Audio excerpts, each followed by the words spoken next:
Hello everyone, welcome to back my YouTube channel. Student, आज के इस वीडियो में हम आपको बताएंगे लोकसभा का रिवीजन करवाने वाले हैं। तो बने रहिए वीडियो के अंत तक। और हम जो है खान जी की पॉकेट जो बुक है उसमें हम आज पॉलिटी का रिवीजन करवाने हैं। जो टॉपिक है आज लोकसभा। चलिए देखते हैं लोकसभा को और डिटेल में समझते हैं इसको बहुत ही बेहतरीन ढंग से। देखिए, प्रथम लोकसभा के चुनाव जो हुए थे वो 1952 में हुए थे और लोकसभा का गठन जो है 17 अप्रैल 1952 में हुआ था। 17 अप्रैल 1952 को किया गया, परंतु प्रथम बैठक जो थी इसकी वो 13 मई 1952 को हुई। लोकसभा को प्रारंभ में जनता का सदन के नाम से जानते थे, परंतु 14 मई 1954 को तत्कालीन राष्ट्रपति डॉक्टर राजेंद्र प्रसाद ने जनता के सदन से नाम बदलकर लोकसभा कर दिया। क्या कर दिया? लोकसभा कर दिया। लोकसभा देश की केंद्रीय व्यवस्थापिका संसद का अभिन्न अंग है। संसद का अभिन्न अंग है। लोकसभा को जनता का सदन यानी हाउस ऑफ पीपुल, निम्न सदन, लोकप्रिय सदन, चर्चित सदन, अस्थायी सदन भी कहते हैं। इतने नाम से जो है इसको जाना जाता है। यह जनता का प्रतिनिधित्व करता है। लोकसभा के सदस्यों को सांसद या एमपी यानी मेंबर ऑफ पार्लियामेंट कहते हैं। जो लोकसभा के सदस्य को हम क्या कहेंगे? सांसद या एमपी कहेंगे या मेंबर ऑफ पार्लियामेंट कहते हैं। लोकसभा की जो अधिकतम सीटें हैं 550 हो सकती हैं, जो 1971 की जनसंख्या पर आधारित है और 2026 तक यथावत रहेगी। वर्तमान में लोकसभा का सदस्य संख्या 543 है, जिसमें से 524 सदस्य राज्यों से निर्वाचित हैं और 19 केंद्र शासित प्रदेशों से। लोकसभा में बहस हिंदी व अंग्रेजी दोनों में कर सकते हैं, लेकिन एलएस के अध्यक्ष या उपाध्यक्ष की अनुमति से अन्य भाषा में भी कर सकते हैं।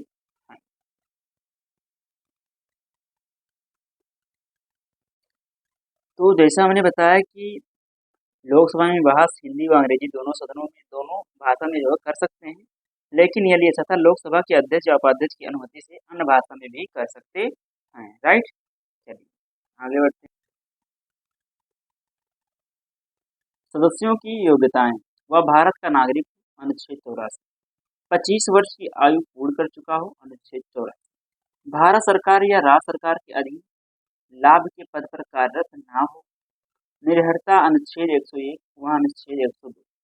लोकसभा के निर्वाचन के लिए नामांकन पत्र भारत के किसी नागरिक द्वारा जिसका नाम किसी निर्वाचन क्षेत्र की मतदाता सूची में दाखिला किया जा सकता है। जनप्रतिनिधित्व अधिनियम 1951 के अनुसार वह मानसिक रूप से विकृत ना हो, निर्हता।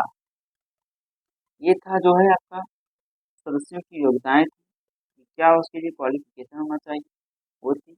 अब यहाँ लिखा नोट में लोकसभा चुनाव 2024 में सांसद प्रत्याशी द्वारा चुनाव में खर्च की सीमा 70 लाख से बढ़कर 95 लाख रुपए की गई है।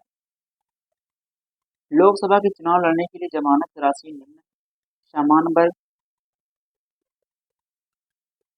25,000, अनुसूचित जाति जनजाति वर्ग 12,500। नोट, यदि प्रत्याशी वैध मतों का 1/6 भाग प्राप्त नहीं करता है तो जमानत राशि जब्त हो जाती है। विधानसभा के चुनाव लड़ने के लिए जमानत राशि निम्न है।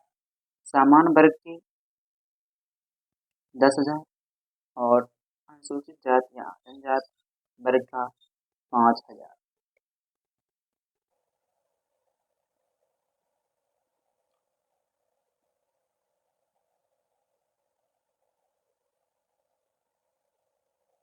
सदस्यों का चुनाव। लोकसभा सदस्यों का निर्वाचन प्रादेशिक प्रतिनिधित्व प्रणाली के आधार पर एकल निर्वाचन क्षेत्र में जनता द्वारा प्रत्यक्ष रूप से किया जाता है।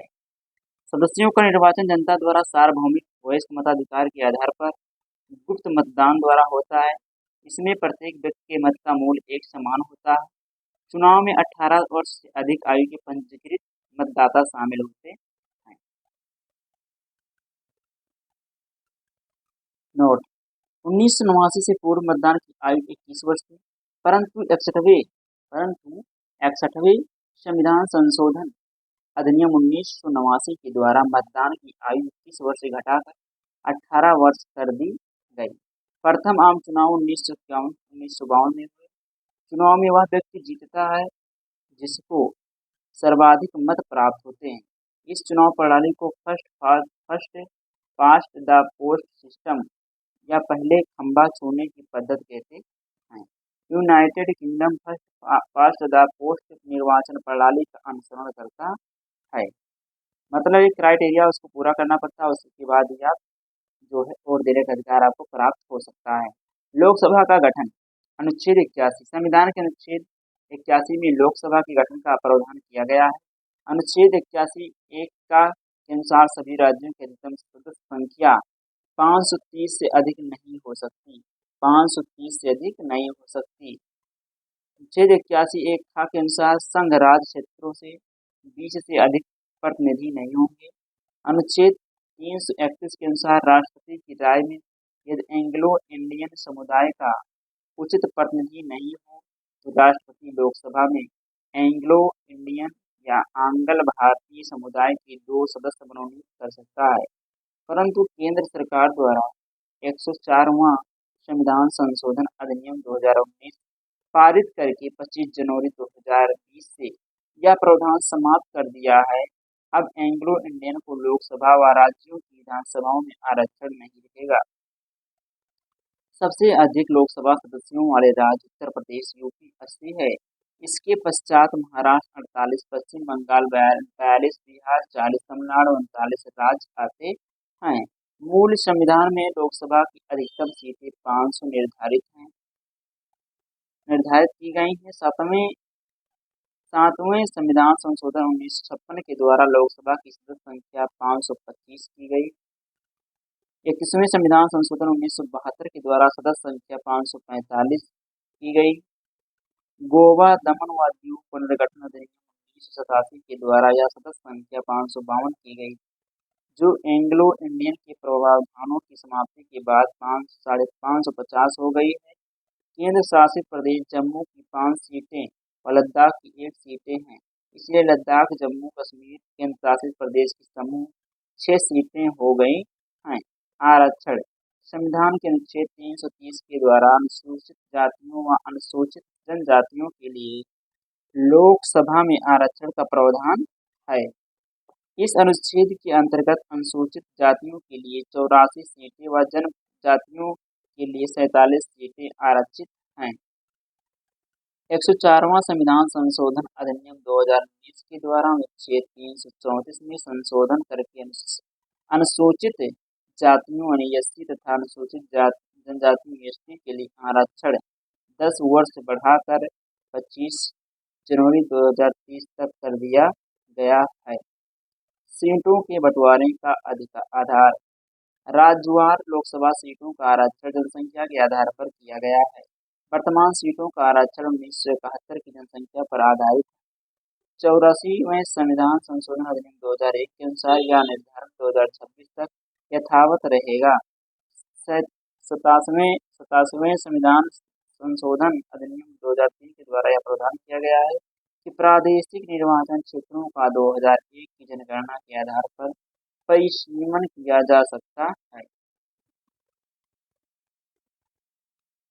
अनुच्छेद 82 के तहत संसद को यह प्राधिकार प्राप्त है कि वह सीटों के आवंटन की रीत का निर्धारण परिसीमन के द्वारा करे। इसी के तहत संसद द्वारा 1952, 1962, 1962 व 2002 में परिसीमन आयोग का गठन किया। क्षेत्रफल की दृष्टि से देश का सबसे बड़ा लोकसभा क्षेत्र लद्दाख है। इसके बाद बाड़मेर, कच्छ व अरुणाचल पूर्व व पश्चिम आते हैं। क्षेत्रफल की दृष्टि से सबसे छोटा लोकसभा क्षेत्र चांदनी चौक दिल्ली है। सबसे छोटा लोकसभा।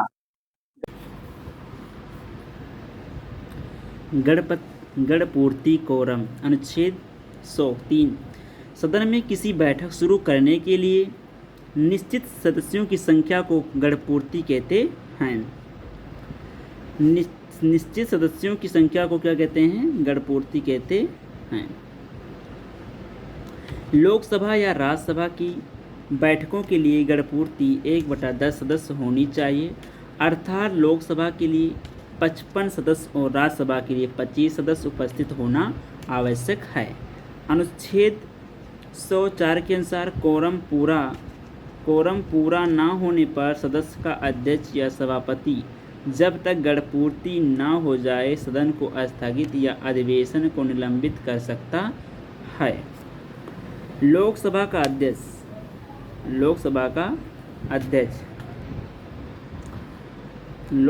अध्यक्ष संविधान के अनुच्छेद 93 के अनुसार लोकसभा अपने सदस्यों में से ही एक अध्यक्ष और एक उपाध्यक्ष का चयन करती है। अध्यक्ष व उपाध्यक्ष का चयन मतदान पद्धति से होता है।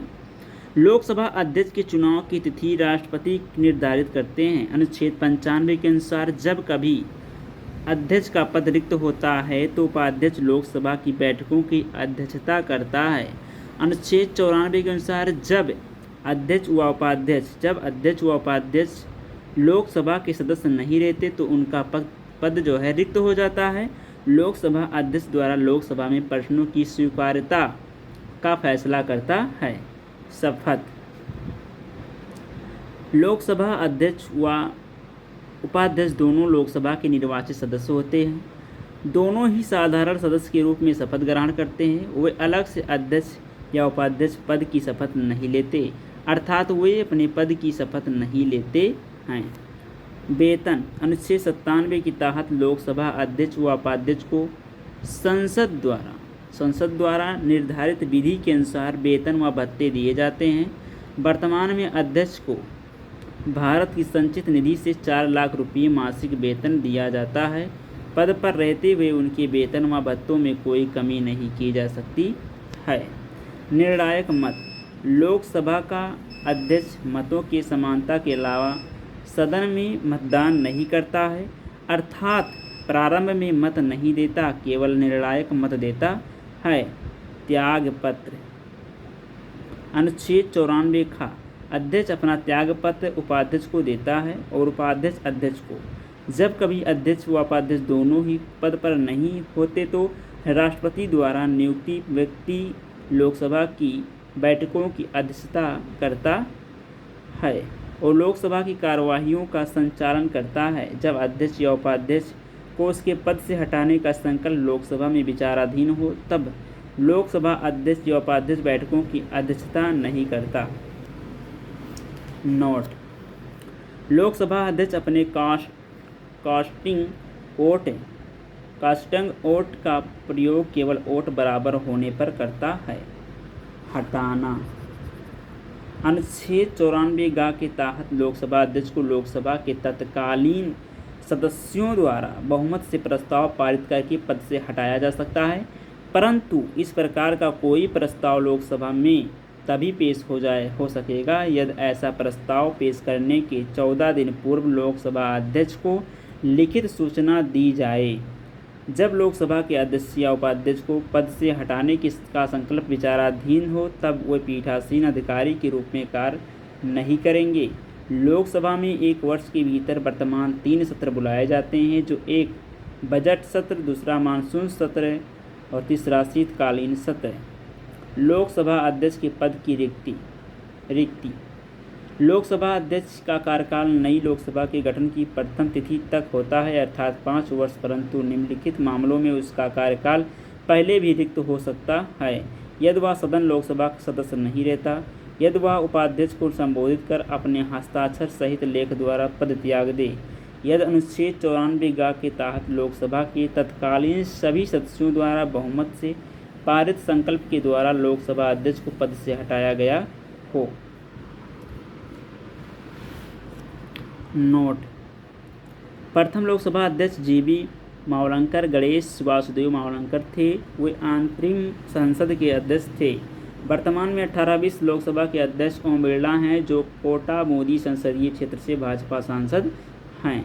प्रथम महिला लोकसभा अध्यक्ष मीरा कुमार थी। नीलम संजीव रेड्डी ऐसे लोकसभा अध्यक्ष थे जो बाद में भारत के राष्ट्रपति निर्वाचित हुए। लोकसभा अध्यक्ष के कार्य व शक्तियाँ: विधेयक के धन विधेयक का निर्धारण करना, संयुक्त बैठक अध्यक्षता, आहूत राष्ट्रपति करना, निर्णायक दल बदल, निर्हरता निर्णय, न्यायिक समीक्षा संभव, संसदीय समिति अध्यक्ष नियुक्ति करना, संसद के सदस्यों को शपथ। अनुच्छेद 99 के तहत संसद के सदस्यों को शपथ राष्ट्रपति स्वयं या अपने प्रतिनिधि प्रोटेम स्पीकर के माध्यम से दिलाता है। प्रोटेम स्पीकर अस्थायी अध्यक्ष चुनाव के पश्चात नई लोकसभा के लिए राष्ट्रपति द्वारा एक अस्थायी अध्यक्ष प्रोटेम स्पीकर नियुक्त किया जाता है, जो प्रायः लोकसभा का वरिष्ठतम सदस्य होता है। उसका मुख्य कार्य लोकसभा के नए सदस्यों को शपथ दिलाना तथा सदन के अस्थायी अध्यक्ष के चयन में मदद करना है। संसद में सदस्यों की अयोग्यता का आधार निम्न है: नेता को लोक प्रतिनिधित्व अधिनियम 1951 के तहत आपराधिक या अन्य मामलों में सजा मिली हुई हो, भारतीय संविधान के अनुच्छेद 102(1) के तहत पागल नागरिक न हो, लाभ का पद धारण करे तो सदस्यता समाप्त हो जाएगी। अनुच्छेद 102(2) नेता द्वारा दल बदल 10वीं अनुसूची करने पर निर्णय लोकसभा अध्यक्ष लेता है। नोट: दूसरे आधार पर वायनाड केरल के सांसद की सदस्यता समाप्त की गई क्योंकि 2 वर्ष की सजा मिली थी। 1977 के लोकसभा के चुनाव में न्यूनतम 19 महिला सांसद रहीं, जबकि सर्वाधिक 78 महिला सांसद 2019 के 17वें लोकसभा चुनाव में रहीं। लोकसभा की विशेष शक्तियाँ: कुछ ऐसी शक्तियाँ हैं जिनका प्रयोग केवल लोकसभा ही कर सकती है। धन विधेयक केवल लोकसभा में ही प्रस्तुत किए जा सकते हैं और वहीं उसे संशोधित या अस्वीकृत कर सकती है। मंत्रिपरिषद केवल लोकसभा के प्रति उत्तरदायी है, राज्यसभा के प्रति नहीं। अतः राज्यसभा सरकार की आलोचना तो कर सकती है पर उसे हटा नहीं सकती। संसद का प्रमुख कार्य अपनी जनता के लिए कानून बनाता है और कानून बनाने के लिए एक निश्चित प्रक्रिया अपनाई जाती है। कानून बनाने की विधियों में से कुछ का उल्लेख संविधान में किया गया है। कानून बनाना केवल एक विधायी प्रक्रिया ही नहीं बल्कि राजनीतिक प्रक्रिया भी है। लोकसभा के अध्यक्ष: नाम जीबी मावलंकर, अवधि था 1952 से 1956, पार्टी थी कांग्रेस। विशेष विवरण है: पहली बार हटाने का प्रस्ताव। M.A. अयंगर 1956 से 1962 कांग्रेस। सरदार हुकुम सिंह 1962 से 1967 कांग्रेस। N. संजीव रेड्डी 1967 से 1969 कांग्रेस, भारत के राष्ट्रपति भी बने थे। G.S. ढिल्लो 1969 से 1975 कांग्रेस। बलीराम भगत 1976 से 1977 कांग्रेस। N. संजीव रेड्डी 1977 से 1977 जनता पार्टी। ऐसे व्यक्ति जो बाद में राष्ट्रपति बने: K.M. हेगड़े 1977 से 1980 जनता पार्टी। बलराम जाखड़ 1980 से 1989 कांग्रेस, सर्वाधिक लंबा कार्यकाल। रवि रे 1989 से 1991 जनता दल। शिवराज पाटिल 1991 से 1996 कांग्रेस। P.A. संगमा 1996 से 1998 कांग्रेस, प्रथम जनजातीय अध्यक्ष। G.M.C. बाल योगी 1998 से 2002 तेलुगु देशम पार्टी पद पर रहते हुए मृत्यु। मनोहर जोशी 2002 से 2004 शिवसेना। सोमनाथ चटर्जी 2004 से 2009 CPI। मीरा कुमार 2009 से 2014 कांग्रेस, प्रथम महिला लोकसभा अध्यक्ष। सुमित्रा महाजन 2014 से 2019 भाजपा। ओम बिड़ला जून 2019 से अब तक भाजपा। बलराम जाखड़ के बाद लगातार 2 बार स्पीकर बनने वाले व्यक्ति। लोकसभा के सभापतियों की तालिका। लोकसभा का अध्यक्ष लोकसभा के सदस्यों में से ही 10 व्यक्तियों को सभापति तालिका के लिए नामांकित मनोनीत करता है। अध्यक्ष या उपाध्यक्ष की अनुपस्थिति में सभापति तालिका से कोई भी व्यक्ति सदन का पीठासीन अधिकारी अध्यक्ष हो सकता है। पीठासीन अधिकारी की शक्ति अध्यक्ष के समान ही होती है। संसद के नेता, सदन का नेता। लोकसभा में विपक्ष का नेता। दूसरा पॉइंट, राज्य में विपक्ष का नेता। लोकसभा में संविधान में सदन के नेता या विपक्ष का नेता कोई उल्लेख नहीं है। इनका उल्लेख सदन के नियम व संसदीय और संविधि में मिलता है। लोकसभा में सदन का नेता, प्रधानमंत्री। यदि वह लोकसभा का सदस्य है या प्रधानमंत्री द्वारा मनोनीत वह मंत्री जो लोकसभा का सदस्य भी है और सदन का नेता, वह सदन का नेता कहलाता है। लोकसभा उपाध्यक्ष। जब लोकसभा का अध्यक्ष अनुपस्थित होता है तब लोकसभा की अध्यक्षता उपाध्यक्ष द्वारा की जाती है, जिसका चयन लोकसभा के सदस्य अपने में से ही साधारण बहुमत से करते हैं। वह शपथ का प्रावधान नहीं है, लेकिन उपाध्यक्ष बनने के लिए लोकसभा का सदस्य होना जरूरी है।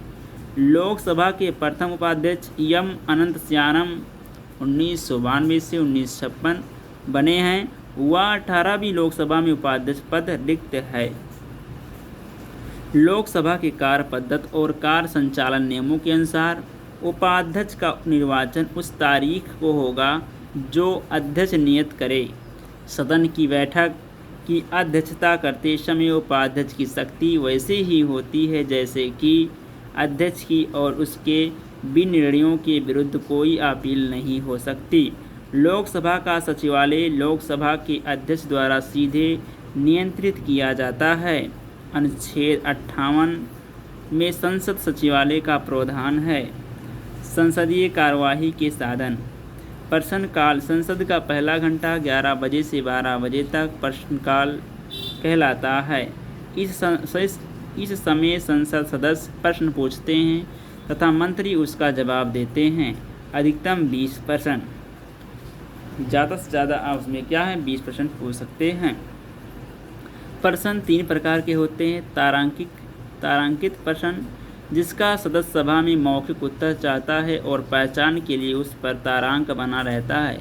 जब प्रश्न का उत्तर मौखिक होता है तो उस पर अनुपूरक प्रश्न पूछे जा सकते हैं। मौखिक प्रश्न, मौखिक उत्तर, पूरक प्रश्न पूछे जा सकते हैं। दूसरा है अतारांकित प्रश्न। सभा में मौखिक उत्तर नहीं मांगा जाता है और जिस पर कोई अनुपूरक प्रश्न नहीं पूछा जा सकता। ऐसे प्रश्न का लिखित उत्तर प्रश्नकाल के बाद जिस मंत्री से वह प्रश्न पूछा जाता है उसके द्वारा सभा पटल पर रखा मान लिया जाता है। लिखित प्रश्न 15 दिन का नोटिस देकर उत्तर। लिखित उत्तर पूरक प्रश्न नहीं। तीसरा है अल्प सूचना के प्रश्न, जो अविलंबनीय लोक महत्व से संबंधित होता है और जिसे एक सामान्य प्रश्न हेतु विनिर्दिष्ट सूचना अवधि से कम अवधि के भीतर पूछा जा सकता है। इसका भी उत्तर मौखिक दिया जाता है। मौखिक प्रश्न, मौखिक उत्तर सार्वजनिक महत्व के संबंध से संबंधित कम से कम 10 दिन का नोटिस देकर पूछा जाता है। शून्यकाल, यह भारतीय नवाचार है। प्रश्नकाल के तुरंत बाद 12 बजे से 1 बजे तक 1 घंटे को शून्यकाल कहलाता है। 1 घंटे को शून्यकाल कहते हैं। शून्यकाल में संसद सदस्य बिना किसी पूर्व सूचना के किसी मामले को उठा सकते हैं। यह अनौपचारिक साधन है। परिस्थापन प्रस्ताव, यह किसी अन्य प्रश्न पर विचार विमर्श के दौरान पेश किया जाता है। कोई सदस्य किसी विधेयक पर विचार करने के प्रस्ताव के संबंध में परिस्थापन प्रस्ताव पेश करता है। स्थगन प्रस्ताव लोकसभा में किसी लोक मामले में यानी सार्वजनिक महत्व के मामले पर सदन का ध्यान आकर्षित करने के लिए पेश किया जाता है। इसमें सरकार के खिलाफ निंदा व तथ्य शामिल होता है, इसलिए इसे राज्यसभा में लाने के बजाय लोकसभा में लाया जाता है। यह एक तरीके का टूल है जो कि सदन की सामान्य कार्यवाही को बाधित करता है।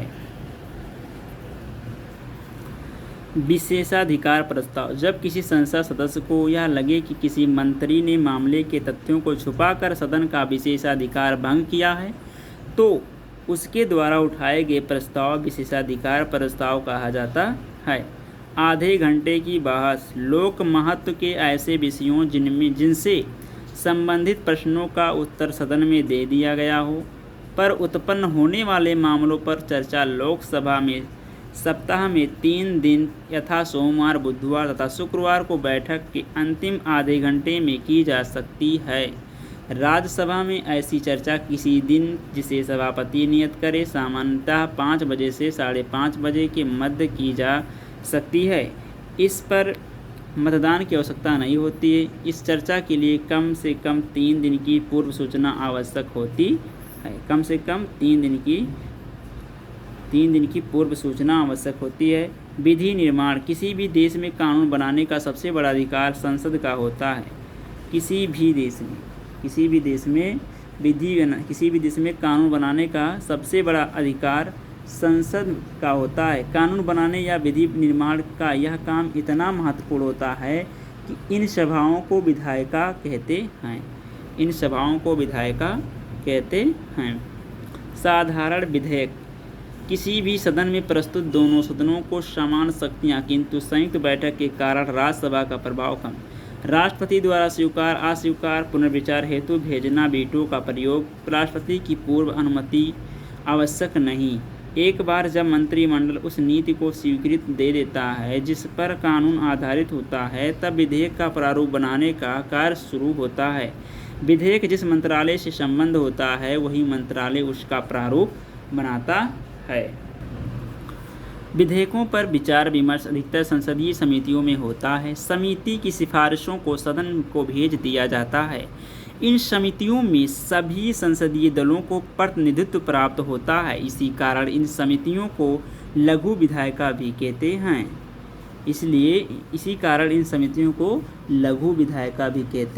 हैं। यह कानून निर्माण का प्रक्रिया का दूसरा चरण है। तीसरे और अंतिम चरण में विधेयक पर मतदान होता है। जब कोई सामान्य विधेयक एक सदन द्वारा पारित कर दिया जाता है तब उसे दूसरे सदन में भेज दिया जाता है। दूसरे सदन में भी वह इसी प्रक्रिया से गुजरता है। यदि प्रस्तावित विधेयक पद दोनों सदनों के बीच मतभेद हो तो उसे संसद के संयुक्त अधिवेशन के माध्यम से सुलझाने की कोशिश की जाती है। पहले जब कभी ऐसे मतभेदों को सुलझाने के लिए संसद का संयुक्त अधिवेशन बुलाया गया, निर्णय हमेशा ही लोकसभा के पक्ष में गया। अनुच्छेद 109। धन विधेयकों के संबंध में विशेष प्रक्रिया। एक धन विधेयक राज्यसभा में पेश नहीं किया जाएगा।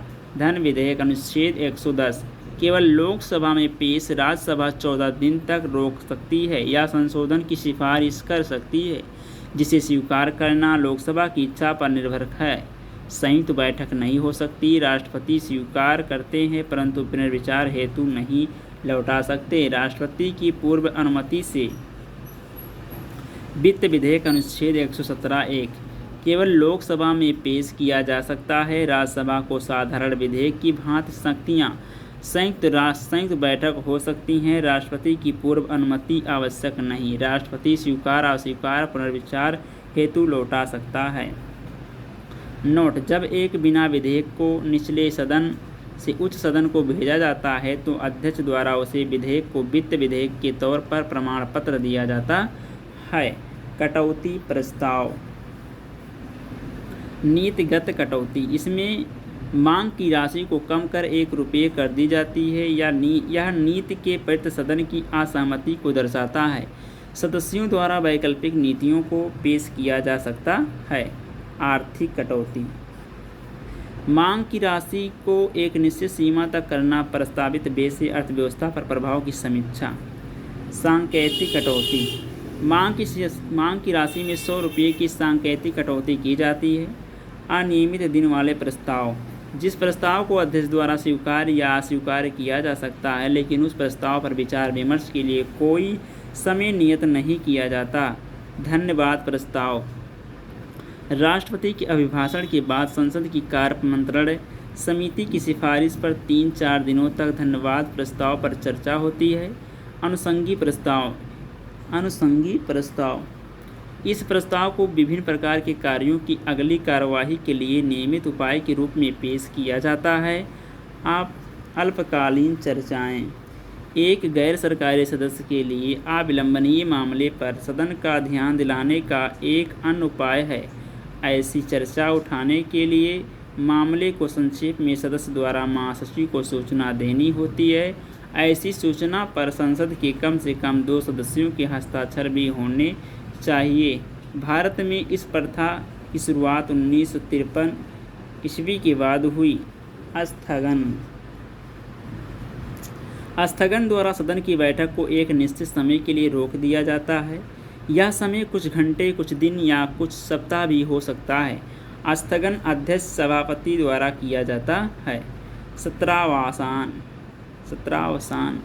सदन के किसी सत्र का समापन सत्रावसान कहलाता है। सत्रावसान की घोषणा राष्ट्रपति द्वारा मंत्रिपरिषद की सलाह से होती है। अनिश्चितकालीन स्थगन इसके तहत अध्यक्ष द्वारा यह नहीं बताया जाता है कि सदन को कितने समय के लिए स्थगित किया जा रहा है। विघटन से विद्यमान सदन का जीवनकाल समाप्त हो जाता है। लोकसभा का विघटन किया जा सकता है किंतु राज्यसभा का नहीं, क्योंकि राज्यसभा एक अस्थायी सदन है। लोकसभा का विघटन राष्ट्रपति द्वारा किया जाता है। लेम डक सत्र नई लोकसभा के गठन से पूर्व वर्तमान लोकसभा के अंतिम सत्र को लेम डक सत्र कहते हैं। वर्तमान लोकसभा के वे सदस्य जो नई लोकसभा के लिए निर्वाचित नहीं हो पाते लेम डक कहलाते हैं।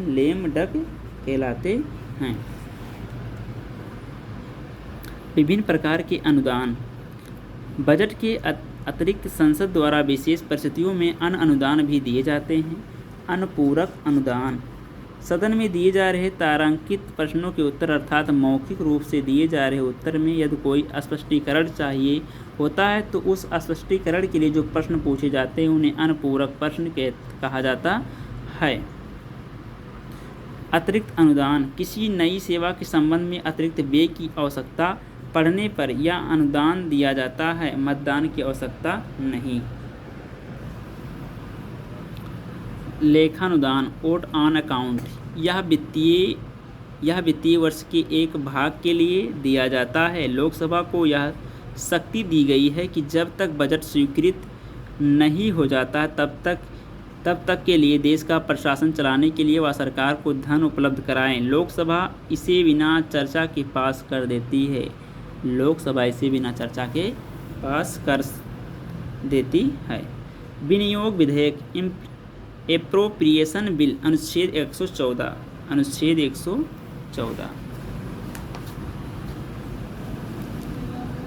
संचित निधि से कोई भी धन विनियोग विधेयक के माध्यम से ही निकाला जाता है। यह संचित निधि से व्यय के विनियोग के लिए सरकार को कानूनी अधिकार देता है। इसे लोकसभा में पेश किया जाता है।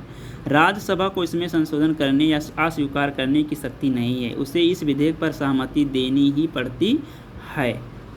भारत की संचित निधि अनुच्छेद 266 एक भारत सरकार को प्राप्त होने वाले सभी राज्यों से तथा ऋण अदायगी से प्राप्त धन संचित निधि में ही जमा किया जाता है।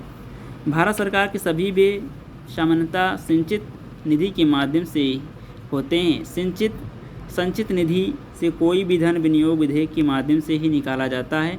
संविधान द्वारा घोषित संचित निधि पर भारित व्यय पर मतदान की आवश्यकता नहीं होती। भारत का लोक लेखा कोष निधि अनुच्छेद 266(2) संचित निधि में शामिल राशियों के अलावा भी भारत सरकार को कुछ राशियां प्राप्त होती हैं, जैसे बैंक जमा राशियां,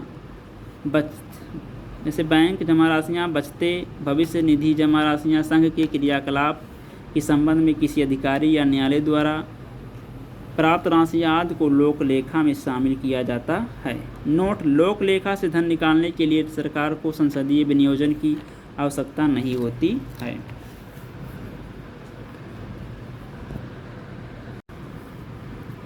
भारत की आकस्मिकता निधि अनुच्छेद 267 इसका गठन संसद द्वारा भारत की आकस्मिकता निधि अधिनियम 1950 के तहत हुआ। यह निधि राष्ट्रपति या कार्यपालिका या सरकार के अधीन होती है।